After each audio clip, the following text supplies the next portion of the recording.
Siyempre ang ating Nuestra Señora de la Paz y Buen Viaje o Apo Apas ng Sapang Kawayan, Masantol, Pampanga, Philippines. Ay, Viva Apo Apas!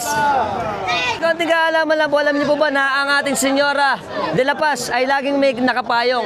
Ito po ay tradisyon na dito sa atin sa Sapang Kawayan na merong babaeng nagpapayong sa ating mahal na patron. At ito po siyempre blessing sa mga napipili na nagpapayong dito sa ating Nuestra Señora de la Paz. At ito po ay siyempre mga panatanan ng ating kababaihan na kapag may kapistahan, sila po ang nagpapayong sa ating Apo Apas. Ang mga lalaki rin nagpapayong ba? Laki din ba? Kasi pangkaraniwan kasi babae nakikita natin. Pero ito po pala, kaya pinapayungan, sumihiling din sa ating mahal na patron ng Apo Apas. Ano? Ano ba mga inihiling natin mga idol? Mga iba hindi nanganganak.